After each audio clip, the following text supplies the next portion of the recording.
بسم الله الرحمن الرحيم.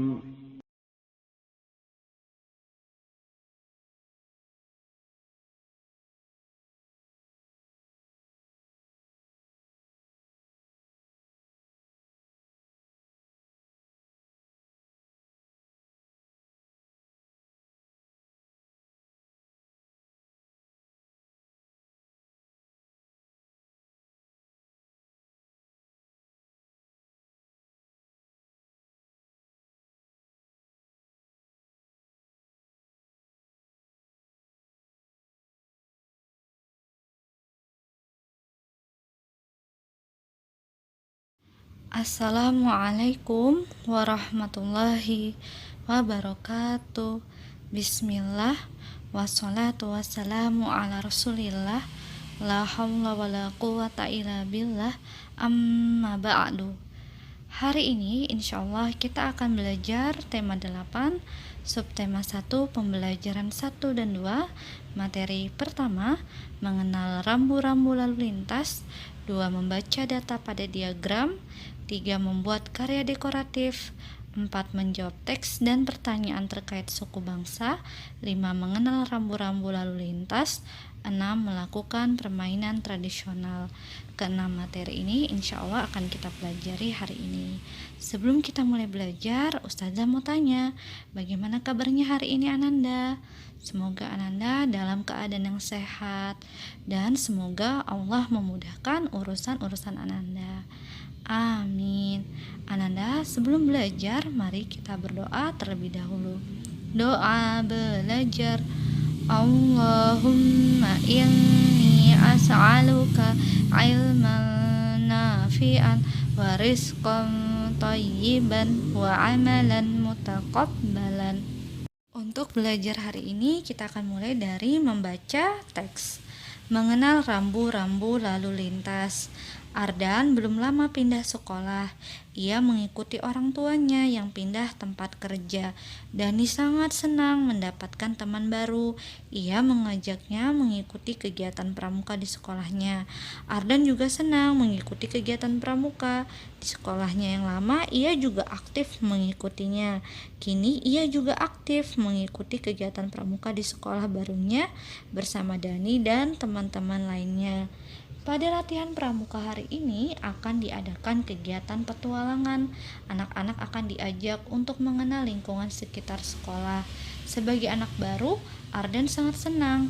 Ia belum banyak mengetahui tentang lingkungan sekitar sekolah barunya. Anak-anak akan melakukan kegiatan mencari jejak yang dilakukan di lingkungan sekitar sekolah. Sebelumnya mereka bermusyawarah terlebih dahulu. Mereka telah menyepakati tanda-tanda yang akan digunakan dalam perjalanan. Mereka akan menggunakan bendera kertas berbentuk segitiga. Mereka menggunakan warna yang berbeda-beda.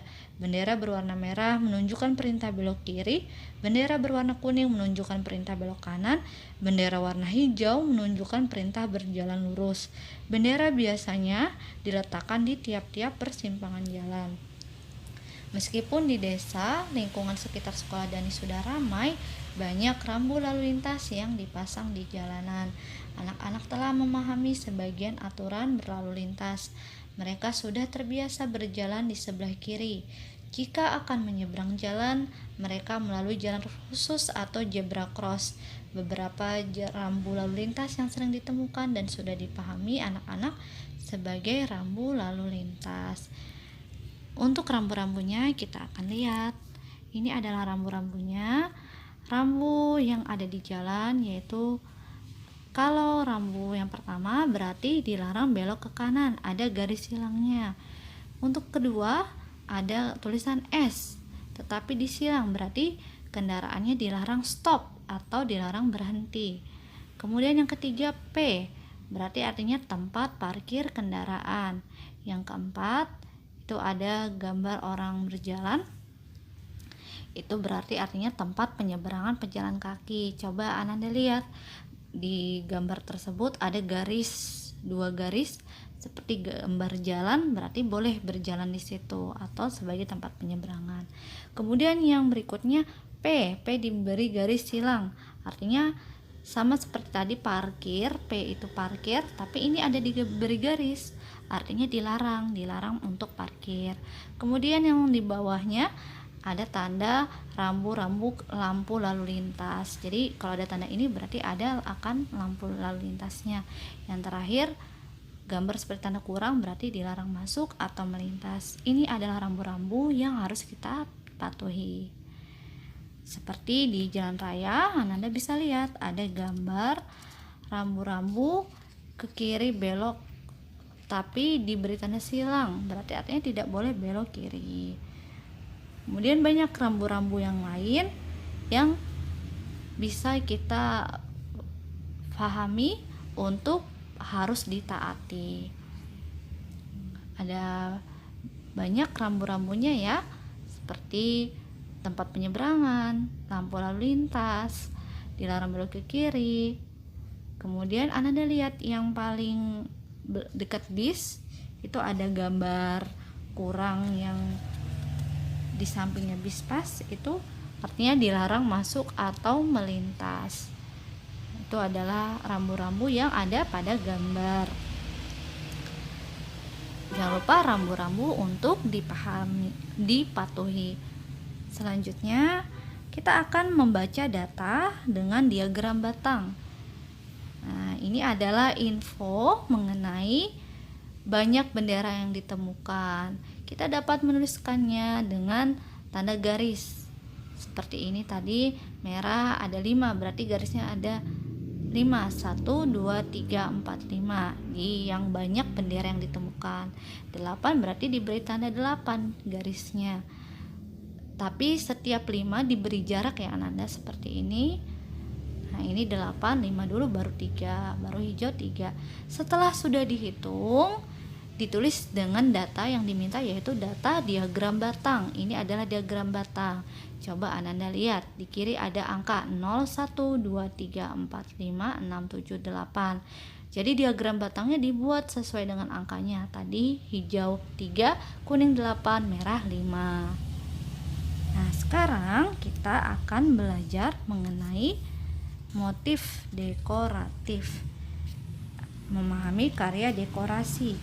Kegiatan petualangan kadang menjelajahi tempat yang jauh, oleh karena itu diperlukan kendaraan yang mencapainya.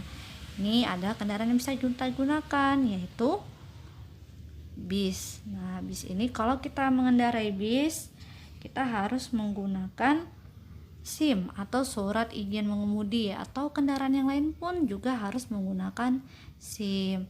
Nanti kalau mengendarai kendaraan bisa dihias kendaraannya seperti yang ada di layar. Jangan lupa untuk menghiasnya, hindari atau dilarang membuat motif makhluk hidup ya Ananda. Tidak boleh, haram hukumnya kita menggambar makhluk hidup. Jadi bisa dihias yang lain seperti gambar laut atau gambar awan dan yang lain. Nah bisa juga seperti ini. Ini adalah hiasan yang bisa kita gunakan untuk mempercantik kendaraan. Nanti kalau mau gambar makhluk hidup seperti ini, seperti paus misalnya, ditutup matanya atau tidak perlu pakai mata. Ini adalah hiasan yang berupa titik dan garis. Kalau ini hiasan yang berhias titik-titik ya Ananda. Anda bisa lihat ada gambar titik-titiknya. Kalau di sini tidak terlalu kelihatan. Coba Anda lihat di buku cetak halaman 128. Setelah gambar ikan pausnya itu ada titik-titiknya. Nah, itu titik-titiknya itu adalah lubang-lubang yang digunakan untuk menyulam gambar paus ini. Jadi ini hasil sulaman ya Ananda. Hasil sulaman. Nanti dia menggunakan titik-titiknya untuk membentuk sulamannya. Selanjutnya ada juga motif garis. Ketika menggunakan hiasan dekorasinya menggunakan garis. Anda bisa lihat ada garis lengkungan-lengkungan di gambar bisnya. Nah, ini adalah motif yang bisa digunakan di kendaraan. Jangan lupa kalau naik kendaraan kita ikuti rambu-rambu petunjuk yang ada.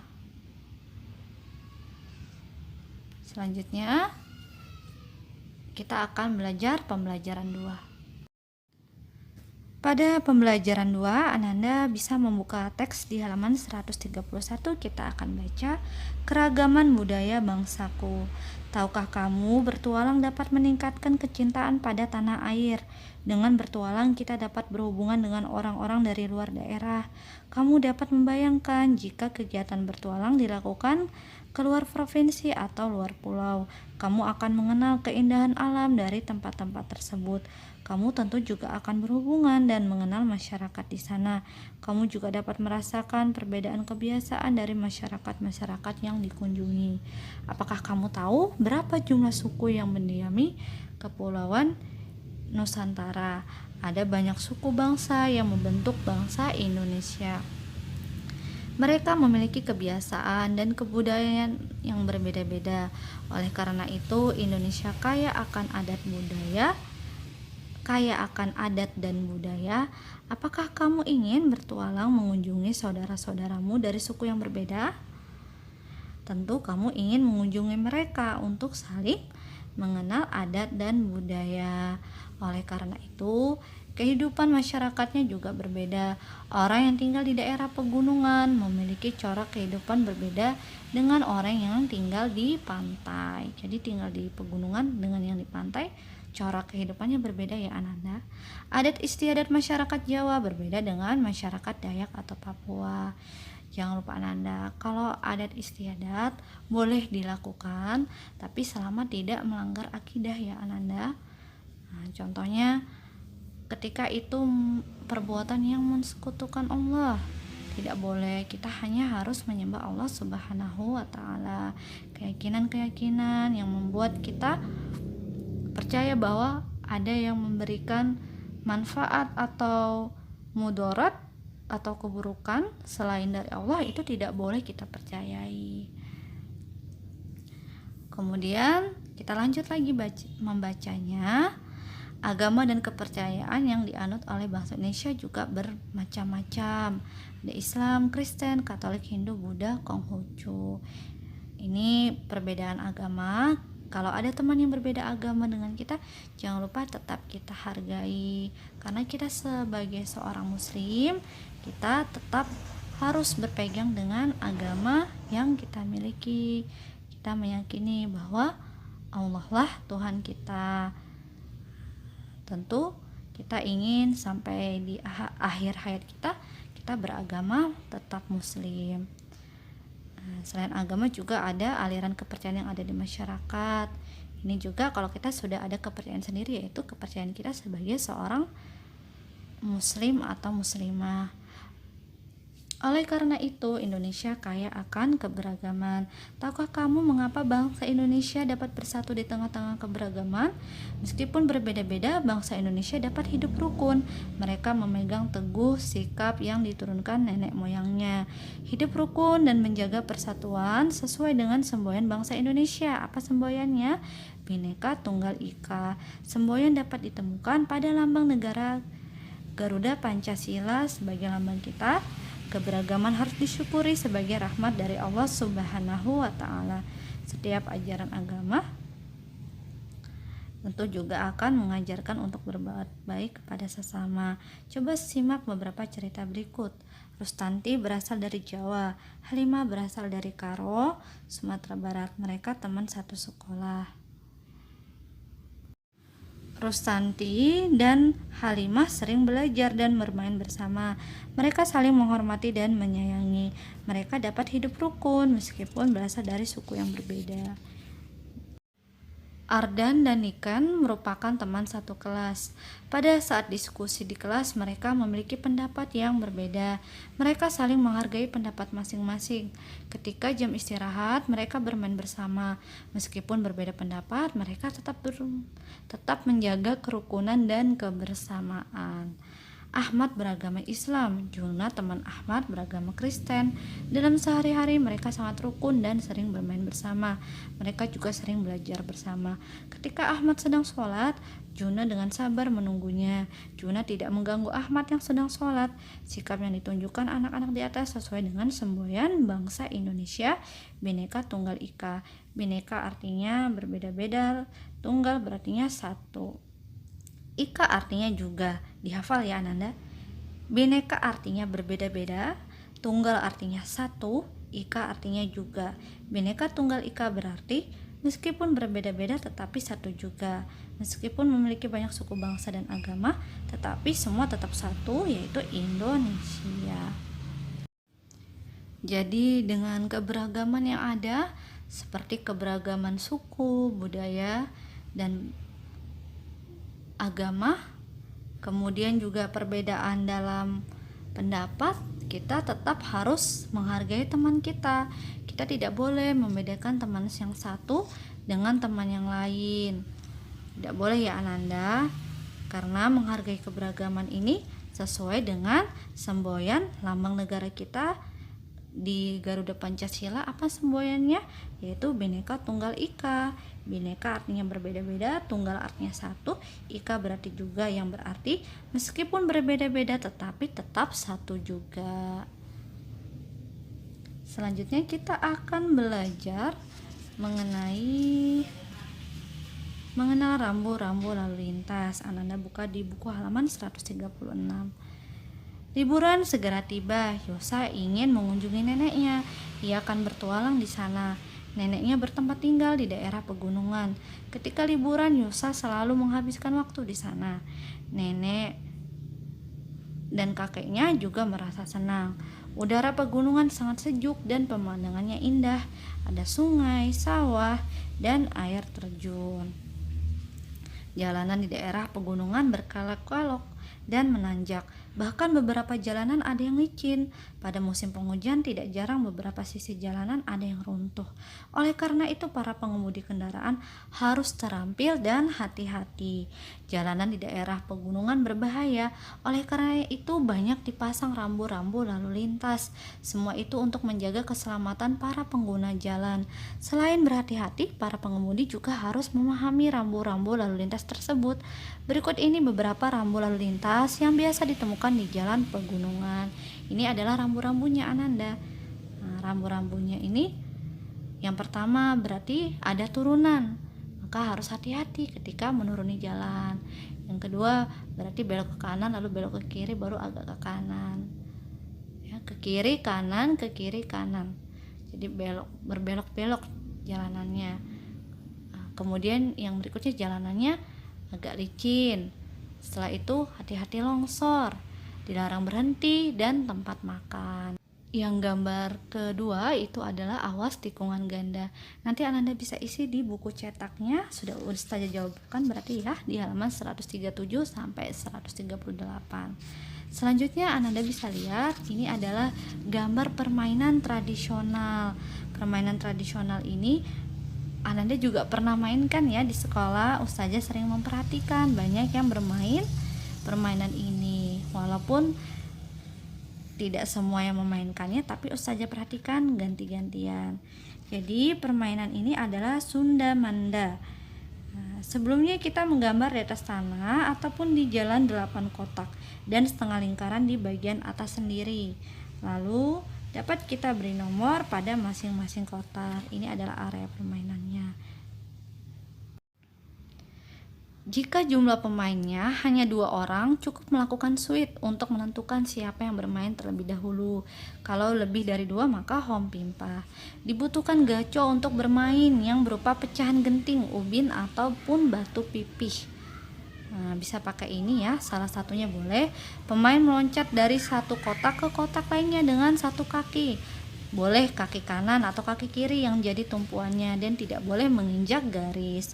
Jika gacoannya sudah mencapai pada nomor 9 atau bagian setengah lingkaran, si pemain harus mengambilnya dengan cara menghadap ke belakang dan berjongkok. Tangan tidak boleh menyentuh garis kotak. Jika menyentuh garis kotaknya, maka pemain itu gagal dan harus diganti dengan pemain yang lain. Sebelumnya, ini bertepuk tangannya diganti ya. Boleh yang lain. misalnya dengan langsung suara aja, barulah mengambil gacoannya dengan menghadap ke belakang.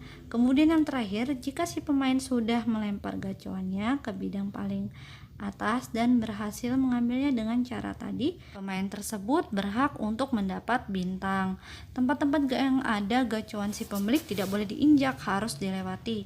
Pemain juga tidak diperbolehkan menginjak gacoan lawan. Permainan Sunda Banda memerlukan kelincahan dan kerjasama. Kita harus bersedia bermain dengan siapa saja tanpa memandang agama, suku, dan daerah asal. Semua manusia sama. Untuk tugasnya yaitu soal latihan subtema 1 dan 2. Subtema 1 dikerjakan 6, 7, 8, 9, 10. Boleh dikerjakan di buku cetaknya. Untuk nomor 8, jawabannya Ananda bisa temukan di rangkuman ya Ananda. Ini belum Ustazah jelaskan nomor 8, tapi Ananda bisa baca di rangkuman. Kemudian untuk tugas yang berikutnya, tugas 2 yaitu soal juga latihan di subtema 2 nomor 6 sampai 10. Nomor 6 sampai 10 ini Ananda bisa kerjakan di buku cetak juga. Jadi tugasnya silakan dikerjakan di buku cetak. Untuk jawabannya Ananda bisa baca yang nomor 10 di buku cetaknya. Nomor 10-nya Ananda bisa temukan di halaman 78. Yang halaman 78 ini memang tidak kita pelajari ya Ananda, ayo menari. Tapi jawabannya Ananda bisa temukan di halaman 78 yang masih di paragraf awal ya Ananda. Paragraf 1 dan 2 Ananda bisa baca, itu penting ya, bisa dibaca paragraf 1 dan 2 untuk menambah pengetahuannya. Alhamdulillah sudah selesai. Jangan lupa tugasnya ada 10 soal pilihan ganda. Alhamdulillah sudah selesai. Jika sudah selesai dikerjakan, boleh dikirimkan ke Ustazah tugasnya. Kalau ada yang masih belum difahami, boleh ditanyakan ya Ananda supaya tidak tertinggal materinya. Sebelum kita tutup, mari kita berdoa terlebih dahulu. Doa kafaratul majelis. Subhanakallahumma wa bihamdika asyhadu an la ilaha illa anta astaghfiruka wa atubu ilaik. Assalamualaikum warahmatullahi wabarakatuh.